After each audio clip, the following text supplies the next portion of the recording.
अस्मद्गुरुभ्यो नमः। श्रीमते रामानुजाय नमः। जय श्रीमन्नारायण। श्री गुरु चरणों में समर्पित श्री भक्तिसार योगी का विलक्षण प्रभाव। अपने अवतार स्थल महिसार में तिलक करने की श्वेत मृतिका के अभाव के कारण श्री वेंकटेश भगवान की आज्ञा से श्री भक्तिसार स्वामी जी कांचीपुरी आए।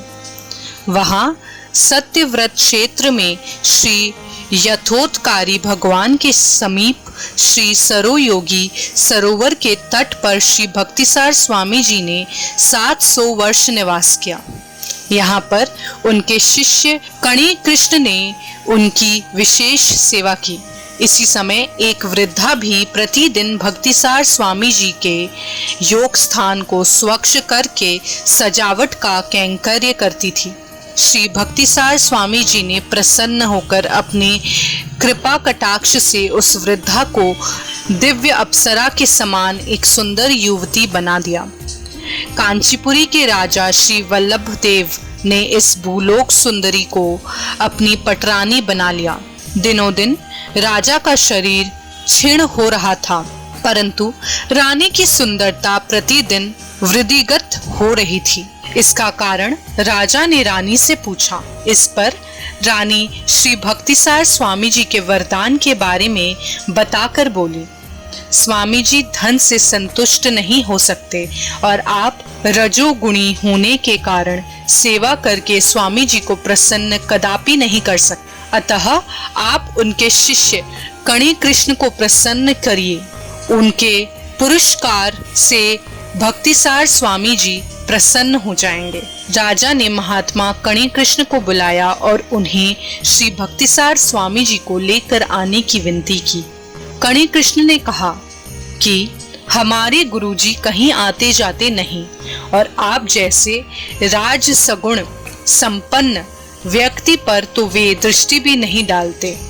राजा ने कणी कृष्ण को अपने लिए काव्य गाथा रचने के लिए कहा। कणी कृष्ण ने यह कहकर मना कर दिया कि वे भगवान के अलावा किसी पर काव्य नहीं रचते। यह सुनकर राजा ने क्रोध से कणी कृष्ण को राज्य छोड़कर जाने की आज्ञा दी। कणी कृष्ण राज्य छोड़कर जाने लगे तो भक्तिसार स्वामी जी भी उनके पीछे चलने लगे। पीछे पीछे श्री यथोत्कारी भगवान भी निकले। उनके पीछे कांचीपुरी के 16 दिव्य देशों के भगवान भी चल दिए। साथ साथ इतर देवताओं के स्नान के देवतागण भी पीछे निकले। यह सब देखकर कांचीपुरी के सभी लोग भी पीछे निकल पड़े। श्री रामचंद्र भगवान वन में जाते समय अयोध्या की जो परिस्थिति हुई थी, वैसे ही यहाँ पर कांचीपुरी प्रभा रहित एवं शमशानवत शून्य हो गई। समस्त वृक्ष, नदियां, सरोवर सूख गए। सर्वत्र अंधकार व्याप्त हो गया, जिसे देखकर राजा अत्यंत दुखी और चिंतित हो गया। कांचीपुरी के एक कोश दूर एक स्थित स्थान पर सभी रुके हुए थे। यह सुनकर राजा ने वहां जाकर यथोत्कारी भगवान की प्रार्थना की तो भगवान ने भक्तिसार स्वामी जी के पास भेजा। भक्तिसार स्वामी जी ने कणी कृष्ण के पास भेजा। राजा ने कणी कृष्ण से क्षमा मांगकर उनको प्रसन्न किया। उनके साथ सभी जन अपने अपने स्थानों पर लौट गए। कांचीपुरी पुनः पूर्वव्रत सब प्रकार से संपन्न हो गई। राजा वल्लभ देव कणी कृष्ण के प्रभाव को जानकर उनके आश्रित बन गए।